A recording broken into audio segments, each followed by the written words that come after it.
hopefully you can hear me over the cicadas. I love making videos outside, don't make enough of them. Just a beautiful day today in southern Indiana. It's about 70 degrees, low humidity, sunny, just a great day. So I love being outside.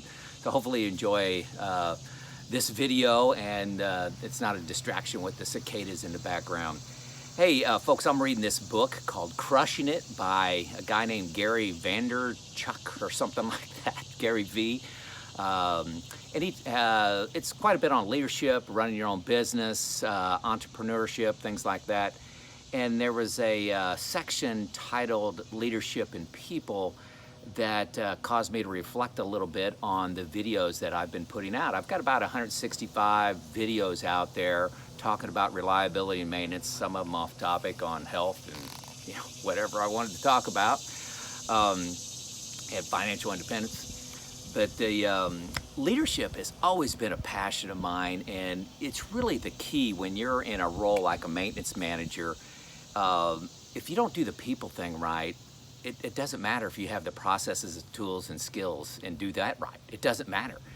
You change a culture by changing actions, the actions that occur in your workplace, and that's magnified times 8, 10, 20, 50, depending on the number of people in your organization. So if you don't have the right people with the right actions, you doing the right actions and the right skills really doesn't matter.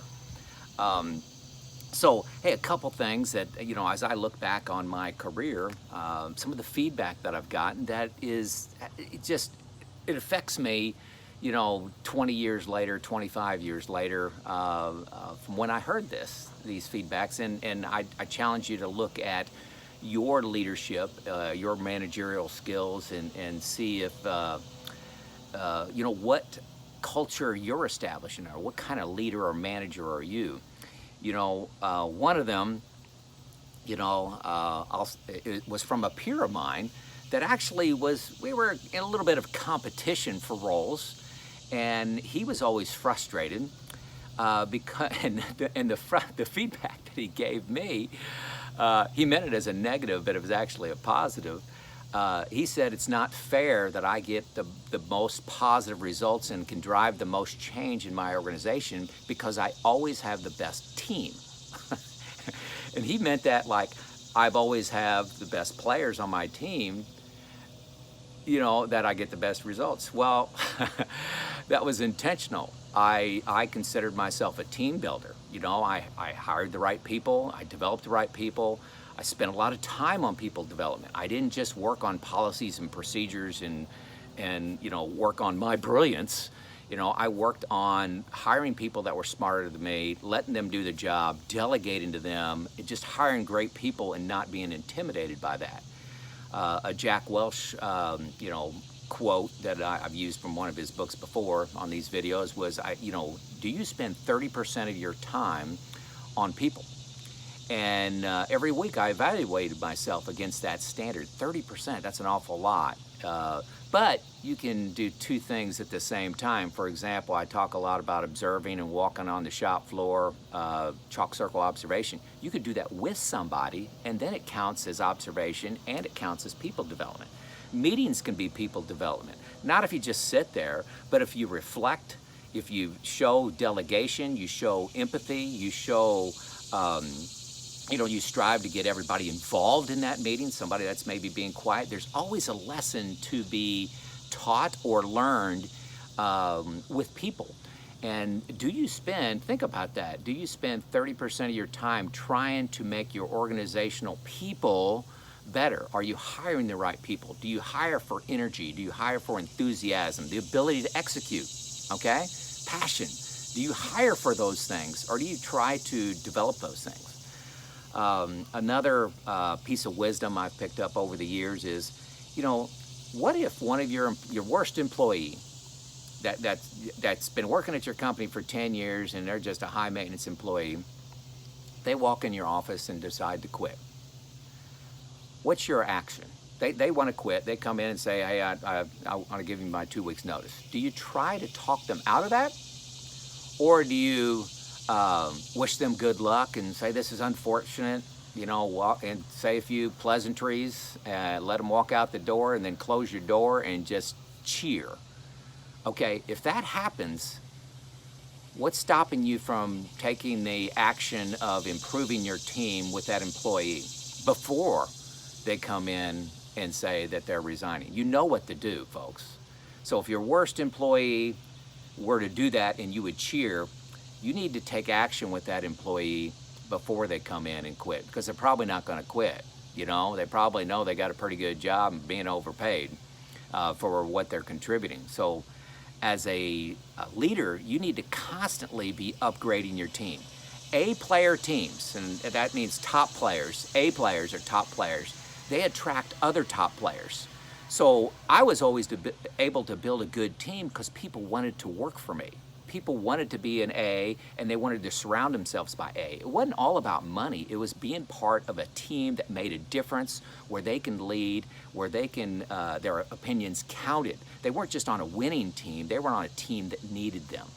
So I think that's important. What would you do when your poorest employer came in to quit? What would you do? You know, and that's a good test for me. You know, go through your entire staff. What if each one of them came in? Which ones would I cheer for, and which ones would I just try to talk out of it and say, what can I do? How can I help you with? Those typically are the A players. The C players are the ones that you cheer about and say, oh, great, here's an opportunity. So I just thought that was interesting. Reflecting back, that conversation with my peer was probably 20 years ago, where he thought it was unfair that I always had the strongest team. That's because I spent 30% of my time on it. I didn't just depend on my own brilliance, and I'm being sarcastic. I depended on the brilliance of others to be successful. And I spent a lot of time on that. It doesn't just happen. The other piece of leadership advice, not advice, but feedback I thought this was absolutely hilarious. And this was a conversation with my mom. My mom sat me down one holiday get-together and says, it's not really fair that your kids have you as a dad. I thought that was hilarious.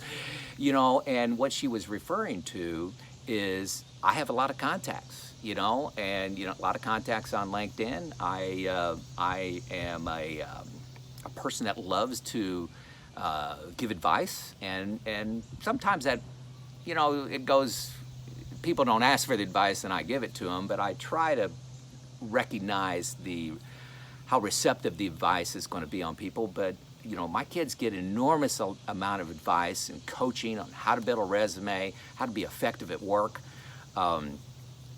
Just simple things. One with my daughter, she went off to Idaho to be an engineer. And one of the things I told her is I said, you can get anything done at work if you bring in food. If you got something unpopular, a process change that's going to be harder for people to do, or more time consuming, and they're not going to want to do it, hey, bring in cupcakes. These people will do anything for you for food.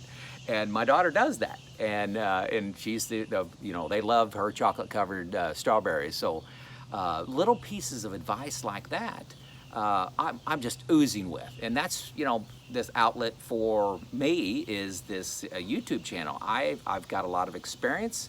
I love developing people. I don't make a lot of money doing this. YouTube pays me a little bit now, and I made a little money off my book. I do a little bit of consulting, but I'm probably making about 50 cents an hour on the time I input into the emails I'm responding to, the phone calls that I'm participating in. I have a couple a week, and it's all free. There are some paid gigs out there for me. But I'm very, very selective on what I want to get paid with. But I do have the heart of a teacher, and I'm wanting to help you. So I just thought it was great. My mom thought it was unfair that I was their dad. Anyway, so hey folks, if you're not doing the people part of your leadership, if you're a maintenance manager, you're a plant manager, you're a reliability engineer in charge of a reliability team, if you're not constantly trying to upgrade your team with A players, it doesn't matter if you know all the best practices. It does not matter. You have to have a team of A players, and it's not all about money. Folks, it's about being part of a winning team. It's about a team that respects each one of the players and what they can contribute. If I can help you out in any way, this is Joe Kuhn of Lean Driven Reliability.